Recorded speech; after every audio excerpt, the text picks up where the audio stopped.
Well, this is a deal we have signed with Australia because Australia is a long-term partner, a highly valued partner of NATO. And for us to work with Australia, but also New Zealand, which I visited earlier this week, is extremely important when we see shifting balance of global balance of power, when we see more unpredictability, proliferation of nuclear weapons, and many other security challenges. So this is not directed against any specific nation, but this is about the importance of standing together, building international cooperation, multinational institutions to deal with a more uncertain and unpredictable world also in this part of the world. But are we about to see NATO make perhaps the same mistake that some have accused it of with regard to Russia in getting closer to countries that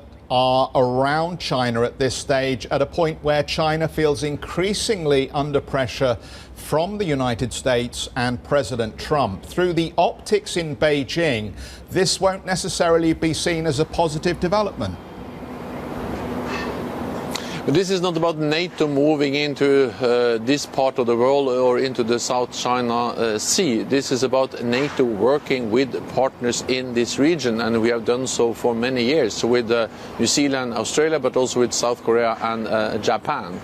And we also see that this cooperation is important for us, addressing a wide range of challenges. We work together with Australia on cyber issues, protection of our cyber networks. We see the importance of working with Australia, addressing the challenges we see in countries like Afghanistan or fighting Daesh, ISIS in Iraq and Syria.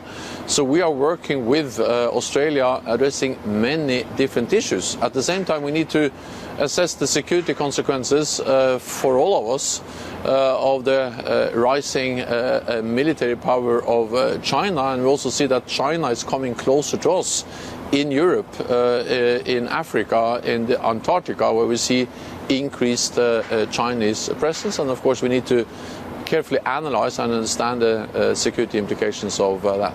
Well, let me just follow up then with a question very quickly on Russia, because it feels as though the situation with Russia is currently frozen in terms of improving the geostrategic relationship between NATO, Europe and Russia at this stage. And obviously the sale of the S-400 system to Turkey seems to undermine Turkey's membership of NATO at this point. Jens, how do we move on from this current position? So our approach to Russia is based on what we call a dual-track approach, meaning strong deterrence and defense combined with political dialogue.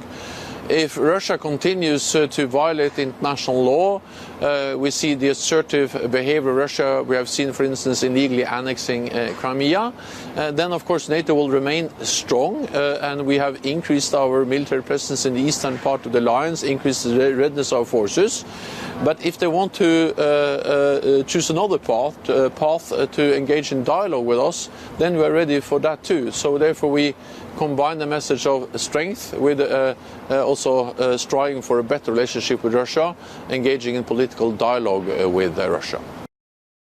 Hi, I'm Joanna Bersecci, and thank you for watching. You can check out more of our videos by clicking on the boxes on the screen. And don't forget to subscribe to our channel for more from CNBC International. Thank you for watching.